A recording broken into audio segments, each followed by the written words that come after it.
Hello friends, ఈ sorry మొత్తం stone work వచ్చిందండి. బ్లౌజ్కి కూడా స్టోన్ వర్క్ వచ్చింది. ఇది హ్యాండ్స్కి వచ్చిందండి. నెక్కుకి బ్యాక్ సైడ్ మొత్తం వచ్చింది స్టోన్ వర్క్. ఈ సారీ మన కడప వైషిప్లో తెచ్చారంట. హ్యాండ్స్ పార్ట్లోనే కొంచెం తీసాను నేను పక్కకి. ఇలాంటి బ్లౌజ్ కుట్టాలంటే ముందుగా లైనింగ్ కట్ చేయకూడదు, మెయిన్ పీస్ కట్ చేసుకోవాలి. అందుకని నేను చంక భాగం కట్ చేశాను, నెక్ కట్ చేయలేదు నేను లైనింగు.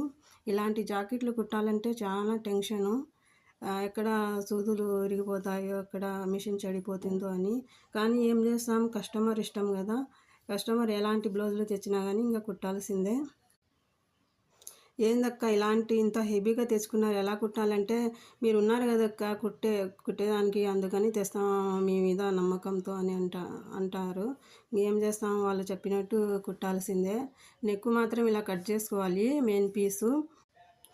తర్వాత లైనింగ్ పెట్టేసి మొత్తం రౌండ్ మెయిన్ క్లాత్ కట్ చేసుకొని పిన్నూసులు పెట్టుకొని, క్లాత్ కదలకుండా మొత్తం పిన్నూసులు పెట్టుకోవాలి. ఈ వీడియో నచ్చితే లైక్ చేయండి, సబ్స్క్రైబ్ చేసుకోండి. ఇలాంటి ఇంకొన్ని డిజైన్స్ చూడాలంటే సబ్స్క్రైబ్ చేసుకోండి. నచ్చితే లైక్ చేయండి. ఇంకా వీడియో ఎలా వచ్చిందో కామెంట్ చేయండి. ఇలా పిన్నుసులు పెట్టాను నేను, క్లాత్ కదలకుండా ఇలా నెక్కు కుట్టాను. నెక్కు కుట్టిన తర్వాత తిరిగేసి పైకుట్టు వేసేటప్పుడు స్టోన్ మధ్యలో నుంచి వేయాలి. చూడండి, ఇలా వేస్తే సూదులు ఏం పోవు.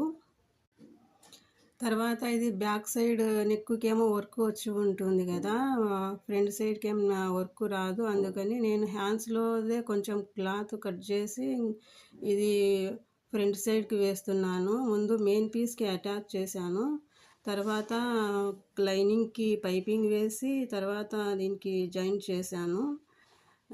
ఫైనల్గా ఇలా వచ్చింది. ఈ వీడియో కనుక నచ్చితే మీరు లైక్ చేయండి. ఇలాంటి డిజైన్స్ ఇంకా చూడాలంటే సబ్స్క్రైబ్ చేసుకోండి అందరూ. హ్యాంగింగ్స్ అయితే ఇలా పెట్టాను నేను. ఈ వీడియో ఎలా వచ్చిందో కామెంట్ చేయండి. Bye friends.